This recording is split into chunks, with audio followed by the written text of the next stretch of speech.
உலக மக்கள் எல்லோருக்கும் வணக்கம். சிவம் ஜோதிடம் மூலியமாக நான் உங்கள் ஜி கோபால் பேசுகிறேன். இன்னைக்கு பேசக்கூடிய பலன் என்ன அப்படின்னா, சனி பகவானின் வக்ரம். இந்த சனி பகவானுடைய வக்ரமாகப்பட்டது ஜூலை மாதம் 13ஆம் தேதி ஸ்டார்ட் ஆகி நவம்பர் மாதம் 28ஆம் தேதி முடிகிறது. 138 நாட்கள் சனி பகவானுடைய வக்ர காலங்கள். இந்த சனி பகவானுடைய வக்ரம் அப்படின்னா என்னன்னு தெரிஞ்சுக்கோங்க. பின்னோக்கி செல்வது தான் சனி பகவானுடைய வக்ரம். அப்ப இந்த சனி பகவான் மேனத்தில் இருக்கிறாங்க, மேன ராசிக்குள்ளாயே பின்னோக்கி வர்றாங்க. எப்பவுமே சனி பகவானுக்கு ஒரு தன்மை என்ன அப்படின்னா, சனி பகவான் இருக்கக்கூடிய இடத்துக்கு நல்லதை செய்யும், தான் பார்க்கக்கூடிய இடத்துக்கு பால், அப்ப அந்த இடத்தை பால் பண்ணிரும் அப்படிங்கிறது விதி. ஆனா சனி பகவான் வக்ரமாகி ஒரு இடத்தை பார்க்கும்போது அந்த இடம் விருட்சகமாய் வளரும். இது உண்மையான நியதி. அப்போ கடக ராசிக்காரங்களுக்கு இந்த சனி பகவானுடைய அனுகிரகம் இந்த வக்ர காலகட்டங்கள் எப்படி இருக்கும், இதை பற்றி தான் இந்த பதிவில் ரொம்ப தெளிவாக நாம் பேச போகிறோம். அப்போ கடக ராசிக்கு இப்போ சனி பகவான் ஆப்பட்ட எங்க இருக்கிறாங்க? 9ஆம் இடத்துல இருக்கிறாங்க. புரியுதுங்களா? அப்போ அந்த அஷ்டமஸ்தானத்தில் இருந்து பெயர்ச்சியாகி மீனராசிக்கு கடகராசிக்கு 9ஆம் இடத்துக்கு சனி பகவான் போயிருக்கிறாங்க. அப்போ சனி பகவான் பாக்கியஸ்தானத்துக்கு போனது கடக ராசிக்காரங்களுக்கு ஒரு மிகுந்த யோகத்தை கண்டிப்பாக கொடுக்கும். அவங்க எவ்வளவோ கஷ்டத்தை 4 திசை 8 திக்கு எவ்வளவு பார்க்கணுமோ பார்த்துட்டாங்க. ஆனா அவ்வளவு கஷ்டத்தையுமே தாங்கிட்டு எப்படி இருந்தாலும் நாங்கள் தப்பித்து மேல நான் சாதித்தே தீருவேன், நாங்க நல்ல நிலைமைக்கு வந்தே தீருவேன், நான் கீழே விழுந்தாலும் என்னால் எந்திரிக்க முடியும் அப்படிங்கிற ஒரு நல்ல பலம், ஒரு நல்ல நம்பிக்கை இன்னைக்கும் அவங்ககிட்ட இருக்குது. அந்த தன்னம்பிக்கை அவங்ககிட்ட இருக்கிறது தான் எனக்கு ரொம்ப ரொம்ப பிடிச்ச விஷயம். அந்த தன்னம்பிக்கையின் மூலியமாக மேலும் மேலும் வளர்வதற்குண்டான வாய்ப்பை அதே சனி பகவான் 9ஆம் இடத்துல கொடுக்கிறார். இப்போ வக்ரம் ஆயிட்டார். அப்ப அந்த சனி பகவான் 9ஆம் இடத்துல வக்ரமானார் அப்படின்னா தான் இருக்கக்கூடிய இடத்துக்கு பலன் இல்லை.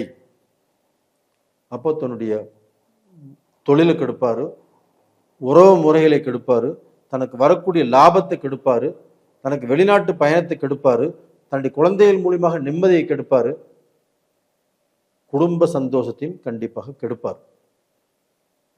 ஆனால் அந்த சனி வக்ர கதியிலிருந்து பார்க்கிறார் இல்லையா? எங்கே பார்க்கிறார் அப்படின்னா, சனி கடக ராசிக்கு 11ஆம் இடத்தை பார்க்குறாங்க. அந்த 11ஆம் இடம் என்பது என்ன? லாபஸ்தானம். அந்த லாபஸ்தானத்தை சனி பகவான் வக்ர கதியிலிருந்து பார்க்கும்போது கண்டிப்பாக கடக ராசிக்காரர்களுக்கு அவங்க தொட்டது எல்லாமே பொன்னாகக்கூடிய நேரம், அவங்க நினைத்ததை சாதிக்கக்கூடிய நேரம்.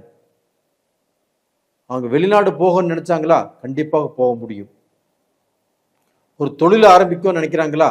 கண்டிப்பாக ஆரம்பிக்க முடியும். அந்த தொழில லாபத்தையும் சம்பாதிக்க முடியும்.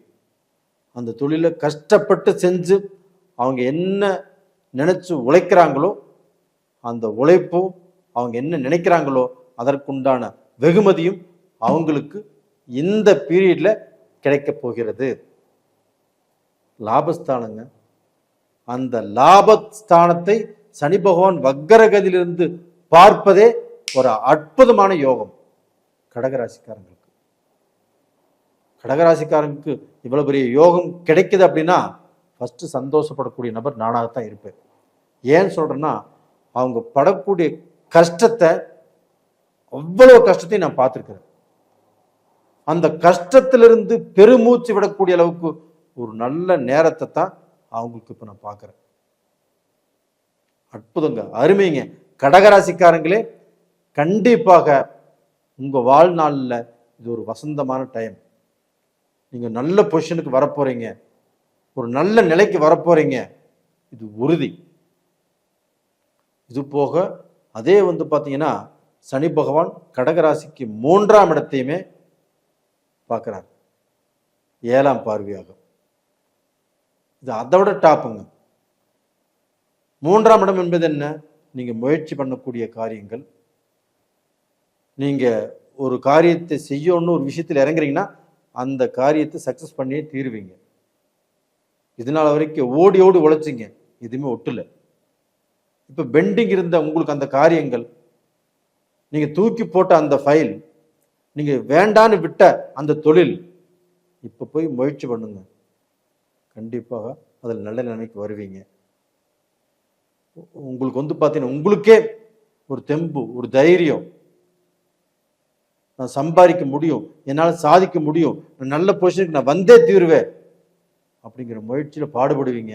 அந்த முயற்சிகள் ஒவ்வொன்றும் உங்களுக்கு சக்சஸ் ஆகும். இது கண்டிப்பா நடக்கும். அது போக பார்த்தீங்கன்னா கடகராசிக்கு 6ஆம் இடத்தை சனி பகவான் வக்கரகதியிலிருந்து பார்க்குறாங்க.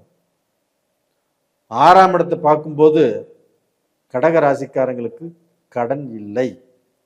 நீங்க எவ்வளவு பெரிய கடன் உங்களுக்கு இருந்தாலும் சரிங்க, அந்த கடன் இந்த பீரியட்ல கட்டிடுவீங்க. கடனை கட்டுவதற்குண்டான வாய்ப்புகள் கிடைக்கும், பணம் கிடைக்கும், வருமானம் உங்களை தேடி வரும். ஒரு பேங்க்ல லோன் கேட்டாலும் உங்களுக்கு கண்டிப்பா கொடுப்பாங்க. இதனால் வரைக்கும் தடையாக இருந்தது எல்லாமே உங்களுக்கு கிளியர் ஆகும். டோட்டலா பார்த்தீங்கன்னா கடனே கட்ட முடியாது அப்படிங்கிற சூழ்நிலையில கடந்த காலத்தில் இருந்திருப்பீங்க. இந்த பீரியட்ல கடன் கட்டுவதற்குண்டான தொழில், அதற்குண்டான வருமானம், அதற்குண்டான முன்னேற்றம் எல்லாமே இப்ப நல்லா இருக்கும். அது போக உங்களுக்கு எதிரிகள், துரோகிகள் யார் யார் அப்படிங்கிறத உங்க கண்ணுக்கு காட்டி கொடுத்துரும். அப்ப துரோகிகளை நம்ப மாட்டீங்க. எதிரிகள் இருக்கிறாங்க, அங்கே போகக்கூடாது, நாம தனிப்பட்ட ரூட் போடணும், அந்த தனிப்பட்ட முறையில் நீங்க போய் சாதிப்பீங்க. உங்களுக்கு இந்த பீரியட்ல ஒரு ப்ரமோஷன் கிடைக்கும், ஒரு கவர்மெண்ட் உத்தியோகம் கிடைக்கும், கவர்மெண்ட் வேலைக்கு நீங்க எக்ஸாம் எழுதலாம். இது மாதிரியான எல்லா விஷயத்தையும் தாராளமாக இந்த பீரியட்ல நீங்க செய்யலாம். இப்படி செய்யும்போது அது எல்லாமே உங்களுக்கு சாதகமாக அமையும். நீங்க நல்ல பொசிஷனுக்கு வருவீங்க, உங்களுக்கு நல்லது நடக்கும், உங்களுடைய கஷ்டங்கள் எல்லாமே பஞ்சாய் பறக்கும். உங்களை நினைச்சு நீங்களே சந்தோஷப்படக்கூடிய அந்த டைம் இந்த டைம் தான். கடகராசிக்காரங்களே, உங்களுக்கு மறு வாழ்க்கை, கடகராசியில் பிறந்து ஒரு வாழ்க்கை அமைஞ்சு அந்த வாழ்க்கை ஏதோ ரூபத்தில் அவங்க இறந்துட்டாங்க, இல்லை அவங்க வாழ்க்கை பிரிஞ்சுட்டாங்க அப்படின்னா வேற வாழ்க்கை அமைச்சுக்கணும் அப்படின்னு காத்துட்டு இருக்கிறவங்களுக்கு இந்த பீரியட்ல அந்த மறு வாழ்க்கை அமையும். இது கண்டிப்பா நடக்க நீங்க முயற்சி பண்ணுங்க. அது போக கடகராசியில் பிறந்தவங்க இந்த பீரியட்ல கும்பிட வேண்டிய தெய்வம் அந்த பெருமாளை கும்பிட்டு வாங்க. கண்டிப்பாக டைம் இருந்தா 138 நாள், இந்த 138 நாளுக்குள்ள ஒரு முறை பெருமாளை போய் பார்த்துட்டு வாங்க. அப்படி போக முடியாதவங்க அருகாமையில் இருக்கக்கூடிய பெருமாள் கோயிலுக்கு கண்டிப்பா போயிட்டு வாங்க. இது அப்படி போயிட்டு வரும்போது இந்த பீரியட்ல போயிட்டு வந்தீங்கன்னா அது நல்ல பலன் கிடைக்கும். நீங்க போய் என்ன வேண்டுதல் பண்றீங்களோ அந்த வேண்டுதல் இந்த பீரியட்ல உங்களுக்கு நல்லபடியா நடக்கும். நேரிலே இந்த பதிவு பிடிச்சிருக்குன்னு நினைக்கிறேன். பிடிச்சிருந்தா லைக் பண்ணுங்க, சப்ஸ்கிரைப் பண்ணுங்க. அதுபோக இந்த கடகராசியில் உள்ள பெண்களுமே ரொம்ப கஷ்டப்பட்டு ரொம்பவுமே வாழ்க்கையில அதாவது மரண வழி என்ன அதை கூட பார்த்துட்டீங்க. இதற்கு மேலே நல்ல காலம் பிறக்காதுன்னு எதிர்பார்த்துட்டு இருக்கிறீங்க. நல்ல காலம் பிறந்துருச்சுன்னு நினச்சிக்கோங்க, கண்டிப்பாக நல்லா இருப்பீங்க. நேயர்களே, நீங்கள் நிறைய பேர் எனக்கு ஜாதகம்லாம் அனுப்பிச்சிட்டு இருக்கிறீங்க.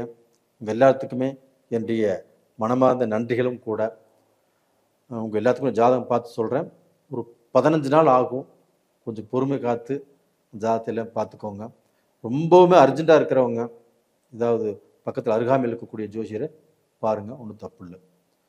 நேயர்களே, உங்களிடமிருந்து விடைபெறுவது உங்களின் ஜி கோபால். நன்றி, வணக்கம்.